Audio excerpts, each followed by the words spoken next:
जब हम इन एमसीक्यू पर चर्चा करेंगे तो हमारा लक्ष्य विकल्पों के पीछे के क्यों और कैसे को खोजना होगा। देखिए, गलत विकल्प गलत क्यों है ये समझना भी उतना ही जरूरी है जितना कि सही जवाब जानना। तो इस भौगोलिक यात्रा के लिए मैं पूरी तैयार हूँ। तो भाई फिर बिना किसी देरी के अपनी स्टडी गाइड को खोलते हैं। हमारा पहला प्रश्न राज्य की बुनियादी स्थिति के बारे में है, लेकिन ये अक्सर लोगों को भ्रमित करता है। प्रश्न 1, बिहार भारत के किस भाग में स्थित है? विकल्प है ए उत्तर भारत, बी पूर्वी भारत, सी पश्चिमी भारत या डी दक्षिणी भारत। यहाँ सही विकल्प है बी पूर्वी भारत। अब ये सवाल बहुत ही सीधा लग सकता है, लेकिन ये बहुत से लोगों को चकमा दे देता है। सच में मुझे भी पहले लगा था कि ये उत्तर भारत का हिस्सा है। वही तो, आम बोलचाल और सांस्कृतिक चर्चाओं में भाषाई समानताओं के कारण कई बार बिहार को उत्तर भारत के खांचे में डाल दिया जाता है, क्योंकि ये हिंदी भाषी पट्टी का हिस्सा है ना। अच्छा, हाँ, भाषा की वजह से। बिल्कुल, लेकिन अगर हम विशुद्ध रूप से भौगोलिक नक्शे की बात करें तो ये भारत के पूर्वी हिस्से में स्थित है।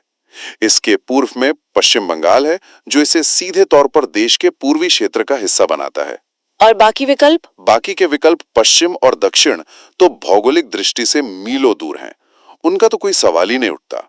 और जो उत्तर का विकल्प है वो पूरी तरह से सांस्कृतिक धारणाओं के कारण डाला गया एक भ्रम है, ताकि छात्र कंफ्यूज हो जाएं। यह बहुत ही दिलचस्प है। ये तो बिल्कुल वैसा ही हुआ जैसे लोग अक्सर टमाटर को उसके उपयोग के कारण सब्जी मान लेते हैं, जबकि वैज्ञानिक और वनस्पति विज्ञान की दृष्टि से वो एक फल है। बहुत सही तुलना की आपने। संस्कृति और भूगोल के बीच का ये अंतर समझना बहुत जरूरी है। अब जबकि हमने ये तय कर लिया है कि ये राज्य नक्शे पर कहाँ है, चलिए इसकी आंतरिक संरचना की ओर बढ़ते हैं। हमारी स्टडी गाइड का अगला सवाल इसी से जुड़ा है। प्रश्न 2, बिहार को उत्तर और दक्षिण बिहार में कौन सी नदी विभाजित करती है? विकल्प है ए कोसी, बी गंडक, सी गंगा या डी सोन। इस प्रश्न का सटीक जवाब है विकल्प सी, गंगा नदी। यह प्रकृति का एक बहुत ही अद्भुत डिजाइन है। प्रकृति का डिजाइन मतलब गंगा नदी पश्चिम से प्रवेश करती है और पूर्व की ओर बहते हुए राज्य के ठीक बीचों बीच से गुजरती है। यह सिर्फ एक नदी नहीं है, बल्कि ये एक प्राकृतिक विभाजक रेखा है जो पूरे राज्य को दो बहुत ही अलग अलग भौगोलिक और स्थलाकृतिक हिस्सों में बांट देती है। स्थलाकृतिक यानी टोपोग्राफी के हिसाब से? जी हाँ, इसके उत्तर का हिस्सा उत्तर बिहार का मैदान कहलाता है और दक्षिण का हिस्सा दक्षिण बिहार का पठार कहलाता है। इन दोनों हिस्सों की मिट्टी, फसलें और यहाँ तक कि ढलान भी एक दूसरे से काफी अलग हैं। कोसी और गंडक तो उत्तर से आती हैं और सोन दक्षिण से, इसलिए वो राज्य को बीच से नहीं बांट सकती। तो अगर मैं इसे सही समझ रही हूँ, तो गंगा नदी इस राज्य के लिए एक प्राकृतिक इक्वेटर या भूमध्य रेखा की तरह काम कर रही है। ये राज्य को दो हिस्सों में बांटती भी है, लेकिन साथ ही एक रीढ़ की हड्डी की तरह इन दोनों हिस्सों को आपस में जोड़े भी रखती है। बिल्कुल सटीक बात कही आपने। और आगे के सवालों में हम देखेंगे कि इस रीढ़ की हड्डी में उत्तर और दक्षिण से आकर मिलने वाली नदियां कैसे इस पूरे क्षेत्र का स्वरूप बदल देती हैं। चलिए फिर उत्तर से आने वाली नदियों की ही बात करते हैं। तीसरा प्रश्न एक ऐसी नदी के बारे में है जिसका नाम सुनते ही एक अलग तरह की भावना पैदा होती है। प्रश्न 3, कोसी नदी को क्या कहा जाता है? विकल्प है ए बिहार की जीवन रेखा, बी बिहार का शोक, सी पवित्र नदी या डी काली नदी। इसका जवाब है विकल्प बी, बिहार का शोक, जिसे अंग्रेजी में सॉरो ऑफ बिहार भी कहा जाता है। ये कोई सामान्य भौगोलिक उपनाम नहीं है, इसके पीछे सदियों का दर्द और तबाही छिपी है। शोक, ये शब्द ही अपने आप में बहुत भारी है, ऐसा क्यों है? देखिए, कोसी नदी नेपाल के ऊंचे हिमालय क्षेत्रों से निकलती है और जब ये नीचे बिहार के समतल मैदानों में प्रवेश करती है तो इसकी गति और इसके द्वारा लाई गई गाद, जिसे हम सिल्ट कहते हैं, उसकी मात्रा इतनी अधिक होती है कि ये अपना रास्ता ही ब्लॉक कर लेती है। अपने ही रास्ते में रुकावट पैदा कर लेती है? बिल्कुल, और नतीजा ये होता है कि नदी अपने मूल रास्ते को छोड़कर अचानक किसी नए रास्ते से बहने लगती है। इस भौगोलिक प्रक्रिया को नदी का मार्ग बदलना या एवोल्यूशन कहते हैं। जब एक विशाल नदी रातों रात अपना रास्ता बदल ले तो वो अपने रास्ते में आने वाले पूरे के पूरे गांव, खेतों और बस्तियों को निगल लेती है।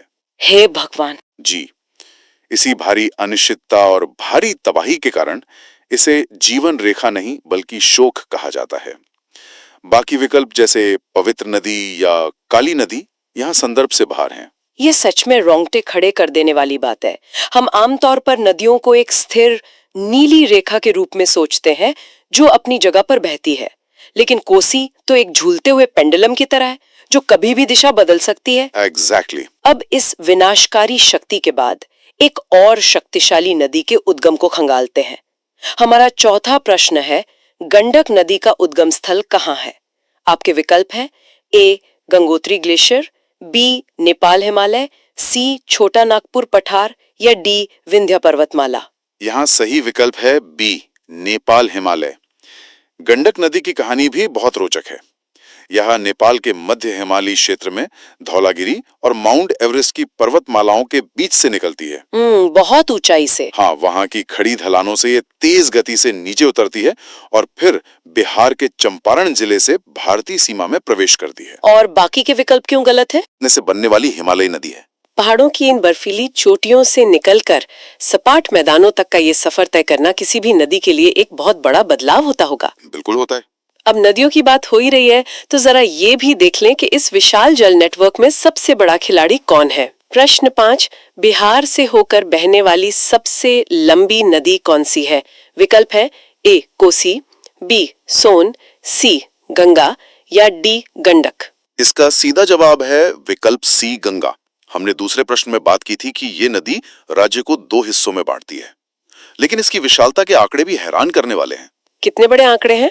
गंगा नदी बिहार की सीमा के भीतर लगभग 445 किलोमीटर की लंबी यात्रा तय करती है। 445 किलोमीटर। अरे वाह। यह बक्सर के पास राज्य में पश्चिम से प्रवेश करती है और भागलपुर होते हुए आगे पूर्व में पश्चिम बंगाल की तरफ निकल जाती है। अगर हम अन्य विकल्पों की बात करें, कोसी और गंडक जैसी नदियां उत्तर से आती हैं और सोन दक्षिण से आती है, लेकिन ये सभी अंततः अपनी यात्रा गंगा में विलीन होकर ही खत्म करती हैं। तो मतलब बाकी सब इसी में मिल जाती हैं? जी, इसलिए लंबाई और जल धारण क्षमता दोनों ही मामलों में गंगा ही राज्य की मुख्य धमनी या मेन आर्टरी है। 445 किलोमीटर, ये बहुत बड़ा फासला है।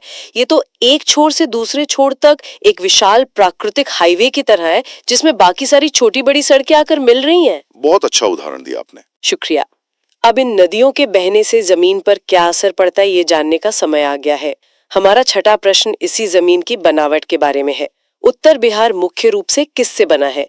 विकल्प है ए चट्टानी पठार, बी रेगिस्तान, सी जलोढ़ मैदान या डी पहाड़।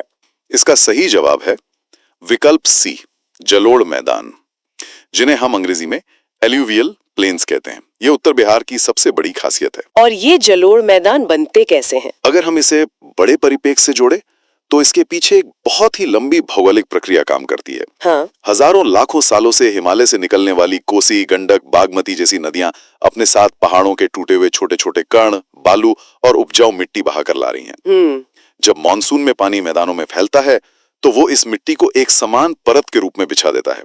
ये मिट्टी खनिजों और पोषक तत्वों से भरपूर होती है, जो खेती के लिए अच्छी होती होगी। बहुत अच्छी। यही चीज इसे पूरी दुनिया के सबसे उपजाऊ कृषि क्षेत्रों में से एक बनाती है।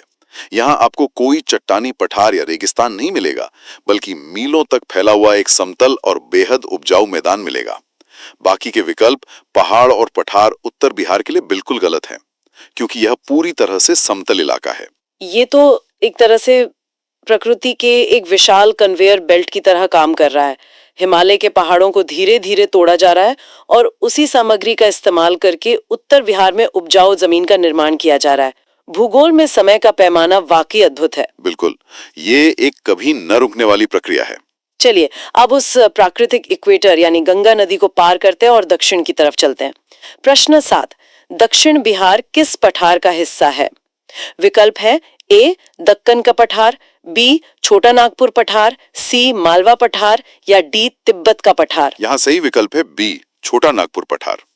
यहाँ पर आपको एक ही राज्य के भीतर टोपोग्राफी का एक बहुत बड़ा कंट्रास्ट देखने को मिलता है।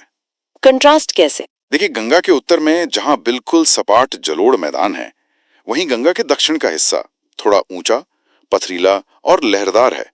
ये क्षेत्र छोटा नागपुर पठार का उत्तरी विस्तार है। ये पठारी जमीन प्राचीन कठोर चट्टानों से बनी है और इसमें कई तरह के खनिज पाए जाते हैं।